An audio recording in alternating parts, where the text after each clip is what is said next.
For more than 2 years, the Perseverance rover team has added over 850 names for Martian rocks, drill targets, and other locations, and we're gonna need a lot more.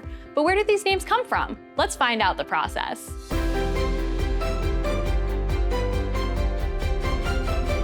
Here in the operations area for the Perseverance rover, the team is driving into new Martian terrain every day, just like our other rover, Curiosity. I'm joined today with Tina Seeger, who's going to tell us a little bit about her role on the rover teams and why it's important. Well, I'm a geologist who studies rocks on Mars. So just like on Earth, geologists on Mars rely on familiar names on a map to understand the landscape and communicate with each other about the rocks seen by the rovers. Curiosity and Perseverance are located in different craters, more than 2,000 miles from each other, and naming rocks in those craters after places on Earth. Curiosity just drilled UBAJARA, named after a national park in Brazil, and Perseverance is studying BELVA crater. BELVA is a town in West Virginia named after Belva Ann Lockwood, who was one of the first women to run for president. So who decides the names on Mars? Well, official names get assigned by the International Astronomical Union, which has strict guidelines for features across the whole solar system. Small craters on Mars must be named after small towns like Belva or like Jezero, where Perseverance is located, which means lake in many Slavic languages. Smaller features like rocks, cliffs, meteorites, those get nicknames chosen by the rover teams that are not official, but they do stick.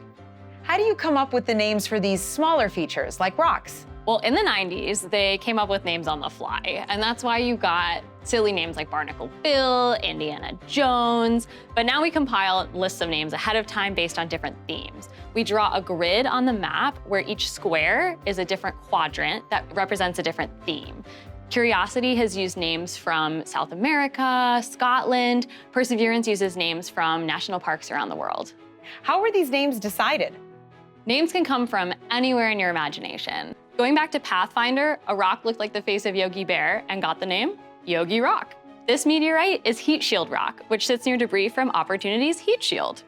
Drilled rock samples that Perseverance has dropped for collection also have names like BEARWALLOW, which is named after a hiking trail in Shenandoah National Park. One of my favorite Curiosity targets is called Bonanza King, which is named after the Bonanza King rock formation near Death Valley. Here, we see an area that resembles a strip of bacon when viewed from space, so we jokingly called it the Bacon Strip. Since arriving at the site with Perseverance, we had to give it a name that fit the Shenandoah theme, so we chose HOGWALLOW Flats. If you could come up with a name for a rock, what would it be? I spent 7 summers as the Night Skies Ranger at Mount Rainier National Park, so I'd probably pick something named after Mount Rainier or a place that's special to me inside the park. Luckily, I got to map the Mount Rainier quadrant in Jezero crater, so if we drive through it, that dream might become a reality. To get the latest updates on Curiosity and Perseverance, follow @NASA JPL and @NASA Mars on social media, or take a deeper dive at mars.nasa.gov.